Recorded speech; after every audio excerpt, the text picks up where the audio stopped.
El imperio que se borró en 10 días.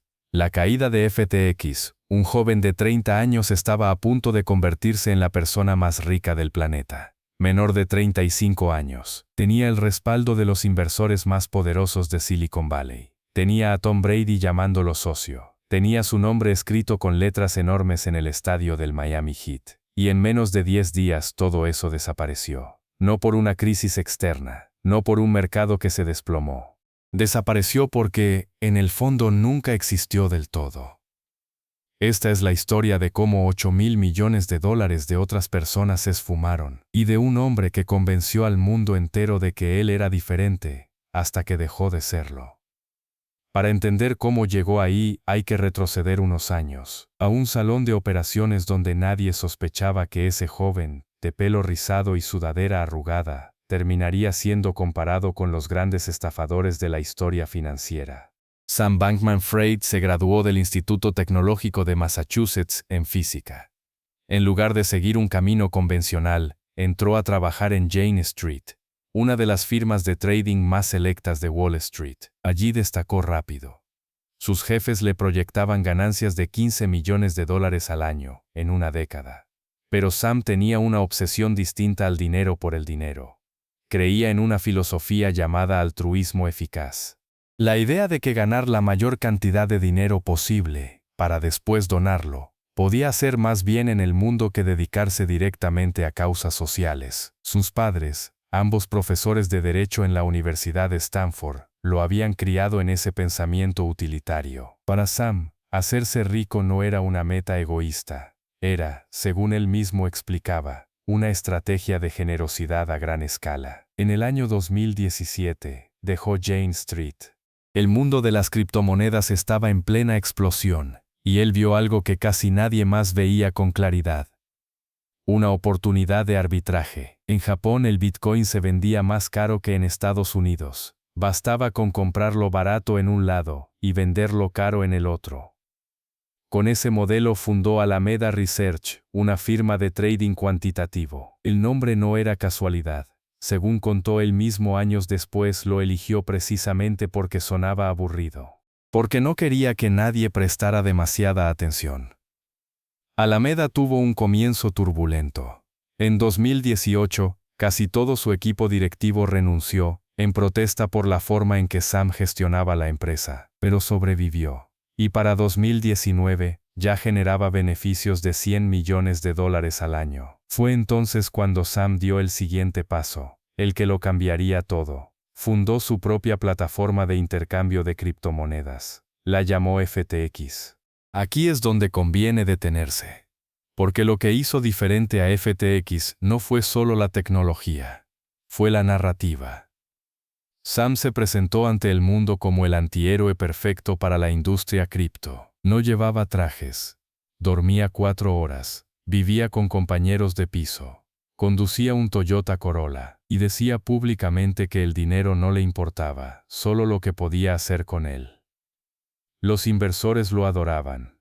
En una llamada con el fondo Sequoia Capital, para asegurar financiamiento, Sam literalmente jugaba videojuegos mientras hablaba de convertir FTX en una superaplicación. Uno de los inversores presentes describió la reunión como del tipo que te vuela el pelo hacia atrás. Ese mismo año Sequoia invirtió sin dudarlo. Para enero de 2022, FTX estaba valuada en 32.000 millones de dólares. Firmas como SoftBank, Temasek y Tigre Global habían puesto su dinero. FTX patrocinaba a la Fórmula 1. Había pagado 135 millones de dólares por los derechos de nombre del estadio del Miami Heat, y contrató a algunas de las caras más reconocibles del planeta. Tom Brady recibió 55 millones de dólares por 20 horas de trabajo al año, durante 3 temporadas. Stephen Curry cobró 35 millones por un compromiso similar. Y en el Supertazón de 2022, Larry David protagonizó un comercial en el que interpretaba a un escéptico. Un hombre que rechazaba cada gran invento de la historia, desde la rueda hasta el inodoro, para terminar rechazando también FTX. El anuncio cerraba con una frase que, vista en retrospectiva, resulta casi profética. No seas como Larry, no te lo pierdas. Pero detrás de esa fachada perfecta, algo no encajaba. Y aquí está el primer giro importante de esta historia, el que muy pocos vieron venir. FTX y Alameda Research, en teoría, eran dos empresas separadas. Una era la casa de cambio, la otra, el fondo de trading privado de Sam. En la práctica estaban peligrosamente entrelazadas. Alameda actuaba como creador de mercado dentro de FTX, y con el tiempo empezó a depender de un activo muy particular, el token FTT, una moneda creada por la propia FTX. El problema es que el FTT no era como el dólar o el Bitcoin. Era un activo ilíquido, cuyo valor dependía casi por completo de la confianza que la gente tuviera en FTX. Alameda había acumulado una cantidad enorme de FTT en su balance, y usaba ese balance como garantía para pedir préstamos y financiar inversiones riesgosas. Era en esencia un castillo construido sobre su propio reflejo. Durante meses nadie fuera del círculo íntimo de Sam lo sabía. Hasta que, el 2 de noviembre de 2022, el medio especializado CoinDesk publicó un artículo basado en un balance filtrado de Alameda. La cifra que revelaba era alarmante. Una parte enorme de los activos de Alameda no eran dólares, ni Bitcoin, ni ningún activo externo. Eran fichas de FTT, la moneda inventada por la empresa hermana. En otras palabras, gran parte de la supuesta fortaleza financiera de Alameda era, literalmente, dinero de juguete que ellos mismos habían creado. La noticia llegó a los oídos de la persona menos conveniente posible, Changpeng Zhao, fundador de Binance, el mayor competidor de FTX y antiguo inversor en la empresa. 4 días después, el 6 de noviembre, Zhao anunció en redes sociales que Binance vendería toda su reserva de tokens FTT. Fue la chispa que encendió el incendio. El precio del FTT se desplomó, y los usuarios de FTX, viendo el pánico, empezaron a retirar sus fondos en masa. Como una corrida bancaria en tiempo real, pero visible para todo Internet. Sam intentó contener la sangría. El 8 de noviembre, Binance y FTX firmaron una carta de intención para que Binance rescatara a su rival comprándolo. Por un momento, pareció que la historia tendría un final ordenado, pero al día siguiente, tras revisar los libros contables de FTX, Binance se retiró del acuerdo. La razón oficial fue contundente.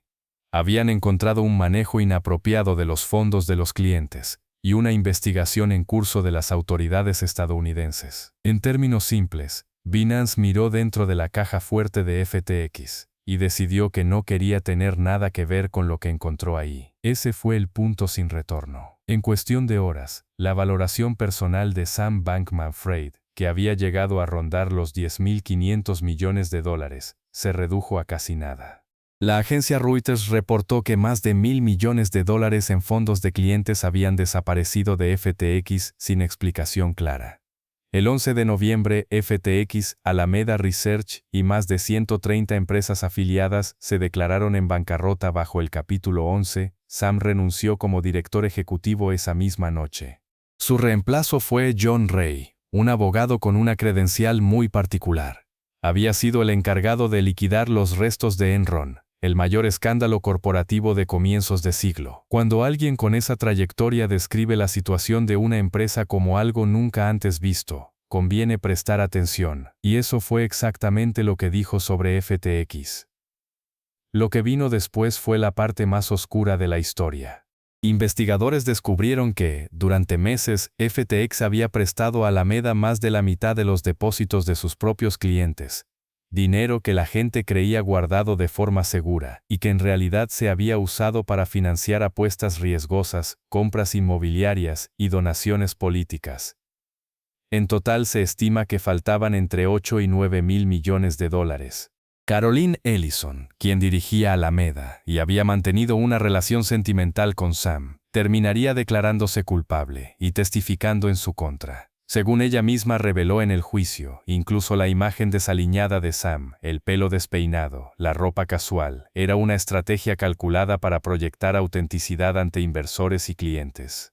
El 1 de diciembre, mientras el mundo esperaba una explicación, las autoridades bahameñas arrestaron a Sam Bankman-Fried en su lujoso penthouse, el mismo donde había vivido junto a una decena de compañeros, y donde, meses antes, presumía trabajar 16 horas al día por el bien de la humanidad. Fue extraditado a Estados Unidos y enfrentó cargos por fraude electrónico, fraude de valores, lavado de dinero y violaciones a las leyes de financiamiento de campañas.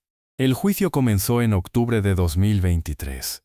Durante semanas, ex-empleados y ex-colaboradores, incluida la propia Ellison, describieron ante el jurado un patrón sistemático de engaño. El 2 de noviembre de 2023, exactamente un año después del artículo que desató todo, el jurado declaró a Sam Bankman-Fried culpable de los 7 cargos en su contra. Los fiscales pidieron una condena de entre 40 y 50 años, argumentando la escala descomunal del fraude. Sus abogados pidieron entre 5 y 6 años y medio.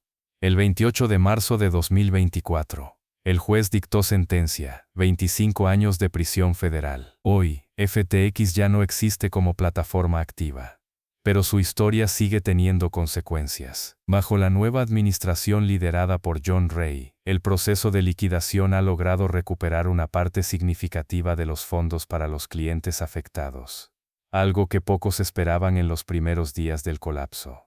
Al mismo tiempo, decenas de celebridades que promocionaron la plataforma, desde Tom Brady hasta Larry David, enfrentaron demandas colectivas por parte de inversionistas que se sintieron engañados por sus rostros familiares. La mayoría de esas demandas terminaron siendo desestimadas, bajo el argumento de que los famosos no conocían el fraude interno. Pero el episodio dejó una pregunta incómoda flotando en la industria del entretenimiento. ¿Cuánta responsabilidad tiene alguien famoso cuando presta su imagen a algo que no entiende? Lo más inquietante de toda esta historia no es la cifra, por gigantesca que sea. Es la facilidad con la que la narrativa correcta puede sustituir a la sustancia. Sam Bankman-Fried no engañó al mundo con complejidad técnica, ni con documentos imposibles de entender.